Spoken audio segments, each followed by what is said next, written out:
Laís, Letícia e Luísa, 3 alunas do último ano do curso de Direito da Univale, se reuniram para estudar para a prova da OAB.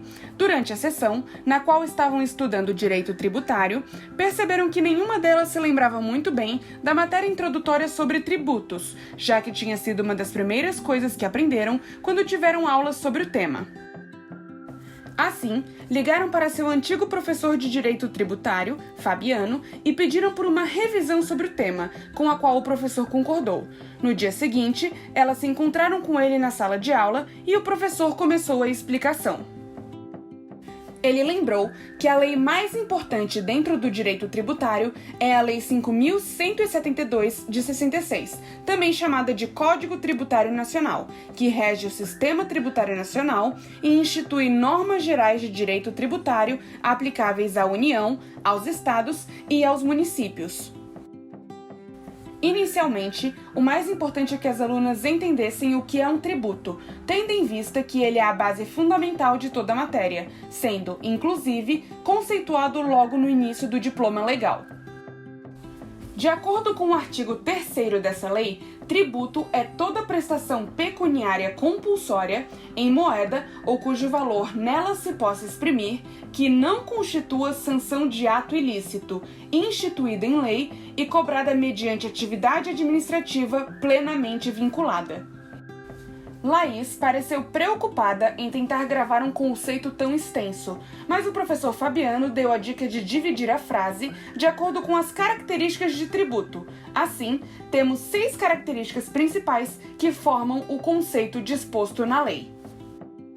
O fato de tributo ser uma pecúnia significa que ele é uma prestação que o artigo 162, inciso 1 do CTN, estabelece que pode ser paga em dinheiro, moeda corrente nacional ou em cheque.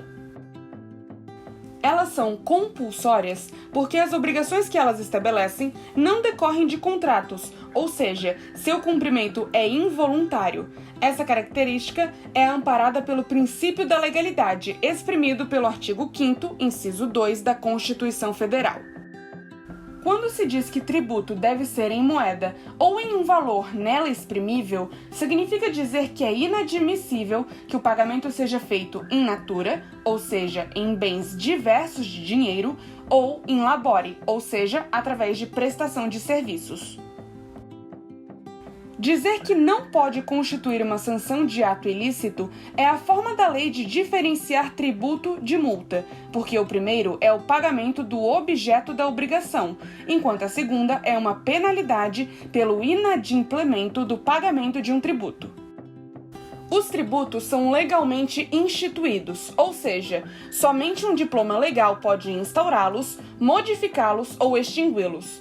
Isso se refere ao princípio da estrita legalidade tributária, expresso tanto no artigo 150, inciso 1 da Constituição Federal, quanto no artigo 97, incisos 1 e 2 do CTN. Por fim, dizer que o tributo é cobrado mediante atividade administrativa plenamente vinculada é se referir ao ato de lançamento por documento escrito, ou seja, é tornar oficial o procedimento administrativo que torna o tributo exigível, de acordo com o que é detalhado no artigo 142 do CTN.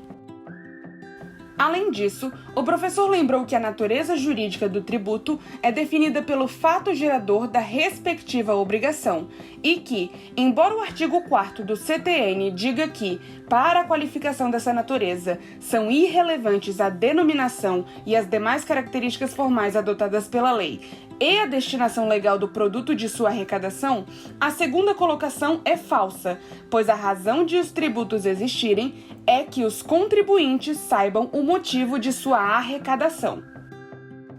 Uma vez que as alunas entenderam o conceito e as características de tributos, o professor começou a explicar as espécies de tributos: impostos, taxas, contribuições de melhoria, empréstimos compulsórios e contribuições especiais. Letícia achou que essas subdivisões não faziam sentido, pois sabia que a lei prevê apenas 3 tipos de tributo: O professor lembrou que, embora o artigo 5º do CTN e o artigo 145 da Constituição Federal apenas reconheçam a existência dos 3 primeiros tributos, a corrente majoritariamente adotada pelos doutrinadores e pelo Supremo Tribunal Federal é a teoria pentapartida, que reconhece a existência dos 2 últimos. De acordo com o artigo 16 do CTN, imposto é o tributo cuja obrigação tem por fato gerador uma situação independente de qualquer atividade estatal específica, relativa ao contribuinte. Assim, o imposto é um tributo exigido pelo Estado em face de pessoa física e jurídica. A cobrança é feita de maneira coercitiva e não há contraprestação direta e determinada ao valor arrecadado, ou seja, é um tributo não vinculado. Normalmente, os fatos geradores dos impostos são o patrimônio, a renda e o consumo. Os impostos têm como objetivo atender a despesas gerais do Estado, o que inclui a União, os Estados, o Distrito Federal e os municípios, e por isso é que só podem ser exigidos pela pessoa jurídica de direito público interno com competência constitucional para a cobrança. Existem 3 tipos de impostos: municipais, estaduais e federais. Os impostos municipais são responsáveis por 5,5% da arrecadação tributária total e se dividem em IPTU, Imposto Predial e Territorial Urbano, ITBI, Imposto de Transmissão de Bens Imóveis e ISS, Imposto sobre Serviços. Os impostos estaduais correspondem a 28% da arrecadação tributária total e se dividem em ICMS, Imposto sobre a Circulação de Mercadorias e Serviços, IPVA, Imposto sobre a Propriedade de Veículos Automotores e TCMD, Imposto de Transmissão, Causa, Mortes e Doação. Por fim, os impostos federais correspondem a 60% da arrecadação tributária total e se dividem em IR, Imposto de Renda, II, Imposto sobre Importação, IE, Imposto sobre Exportação, IOF, Imposto sobre Operações Financeiras, IPI, Imposto sobre Produtos Industrializados, ITR, Imposto Territorial Rural, IEG, Imposto Extraordinário de Guerra e IGF, Imposto sobre Grandes Fortunas. O professor percebeu o olhar de pavor das alunas, mas garantiu que elas não precisavam se preocupar, pois seria extremamente difícil que a prova da OAB exigisse que os nomes dos impostos fossem citados. As taxas são conceituadas como uma cobrança diretamente relacionada à prestação de serviços públicos e do poder de polícia. São pagas em referência à contraprestação de algum benefício recebido pelo contribuinte. Conforme o artigo 77 do CTN, as taxas são cobradas pela União, pelos Estados, pelo Distrito Federal ou pelos municípios, no âmbito de suas respectivas atribuições, o que significa dizer que nenhum pode interferir na competência do outro. O supracitado fato gerador diz respeito à capacidade de fiscalização e regulação de órgãos competentes, ou seja, é necessário haver alguma atuação estatal consistente na prestação de um serviço público específico e divisível ou no exercício do poder de polícia. O princípio informador das taxas é o da retributividade. A base de cálculo nas taxas haverá de refletir o custo da atuação estatal. Luísa questionou o que significava um serviço ser específico e divisível, e citando o artigo 79 do CTN, o professor explicou que são específicos os serviços que possam ser destacados em unidades autônomas de intervenção, de utilidade ou de necessidades públicas, e são divisíveis os serviços suscetíveis de utilização separadamente, por parte de cada um dos seus usuários. Se o serviço necessariamente público não tiver essas 2 qualificações, não é passível de ser tributado com taxas.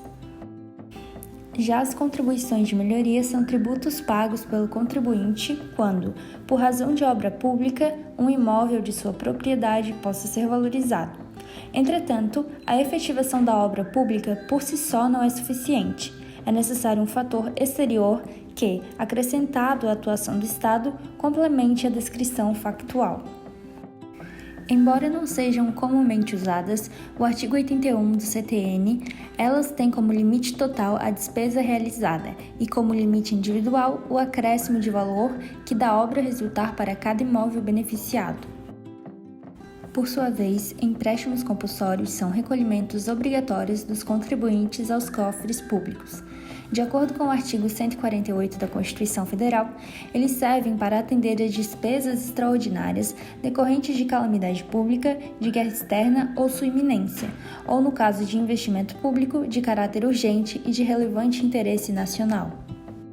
Para ser aplicado, o empréstimo compulsório deve ser instituído em lei complementar aprovada com maioria absoluta da Câmara dos Deputados e do Senado Federal.